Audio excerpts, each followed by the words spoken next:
It was just a routine check? Yeah, routine check. Obviously came back that it had moved pretty significantly. Spread? Yeah, so it came back, went to my lymph nodes, which then ended up in my lungs and my stomach. I thought it was only a small amount that was going to be quickly treated. Turns out it was there was a lot in there. There's a lot of big white dots in my scans. Which the two diagnoses were completely different in terms of my mindset.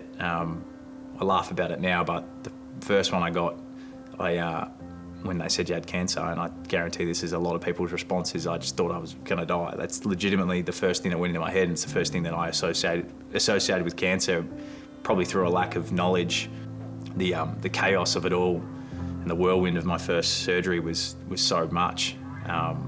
Whereas the second time was a lot more pragmatic of, all right, let's just get the treatment, like we know what we need to do. It's a testicular cancer, it's a treatable cancer, everything, but at the same time was far more nervous because it had obviously progressed a hell of a lot more than what we were all thinking it was going to do. And how were you mentally? I mean, you've been through so much, but you have to continue to find a way to keep walking through hell. I really struggled. I can't really walk around that. By the last cycle, when I could go in and out, waking up in the morning was like, I just dreaded going in and hooking back up, because it was just, as soon as the chemicals went in your system, it was just, you didn't feel like food. You felt the most sick you could ever feel. You felt like throwing up the whole day. You're trying to eat, but you can't eat because everything you put in your body just makes you feel even worse. But you know, if you don't eat, then that's even worse. So yeah, it wasn't great. What was the most scared you became?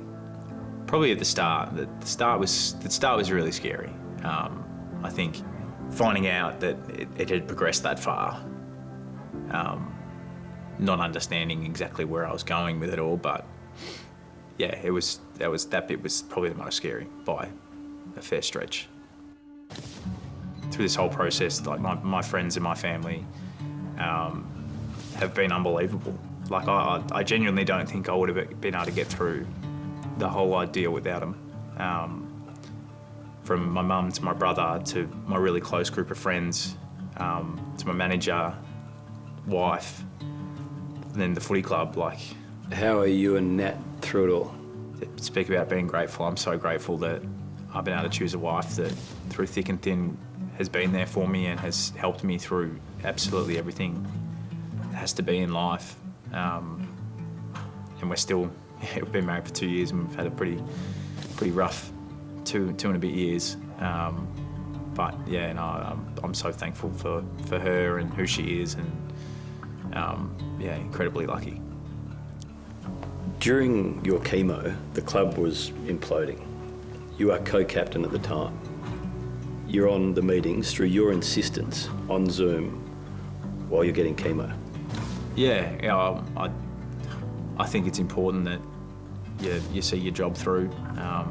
I understood my significance in the club as being a co-captain. My message was that you don't let anything get in your way of what you need to do, and I didn't want to just be away from the club. And although I was getting treated for cancer, and I still felt like I had something that I had to give back. Voss has signed a 3-year deal. He's Carlton's 5th coach in 10 years. At what stage did you meet Michael Voss through the 12-week program?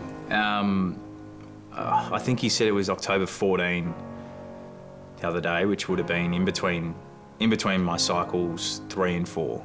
So almost your lowest ebb? Yeah, well, I got a little bit worse with my last one, but by that stage I was down. My weight was down to high 70s.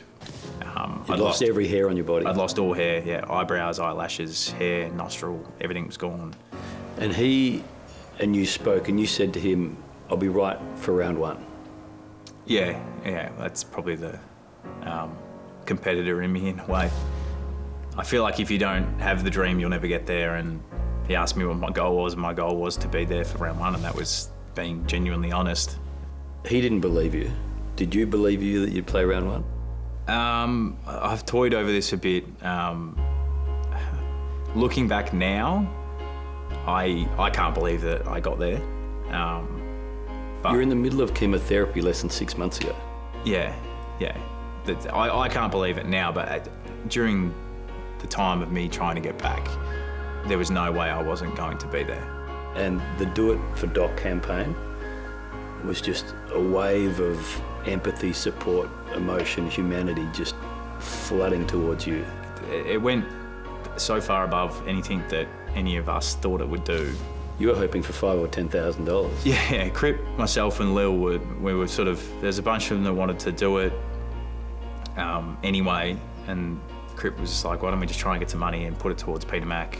That's where you're getting treated. So I put in I put in 500 thinking, well, Get it rolling. We'll get it rolling, and if no one else puts in, at least we'll sort of bump it up between me, Lil, and Cripper. We might be able to sort of pump it up near $1,000, so that's where we'll get to start. And then it sort of took a legs of it. I think we had 150,000 on the Friday in one day.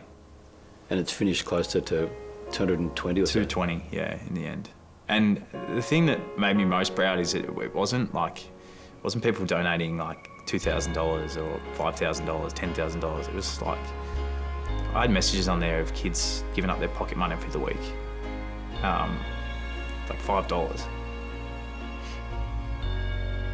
I didn't cry over this bit. Like $5. The kids just tagged me on Instagram, them shaving their heads. It's something pretty incredible to be part of.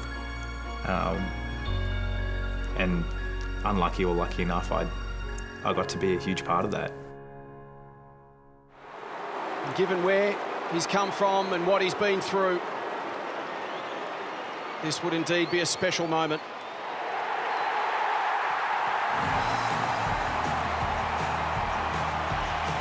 What a wonderful moment. Welcome back, Sam Docherty.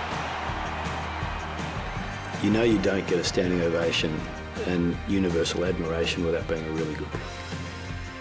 Yeah, well, I'd like to think that I'm that, but you never know, really. It was just good to be back playing footy, to be honest. It's one of the most special games I'll ever play in, and I can't overstate that.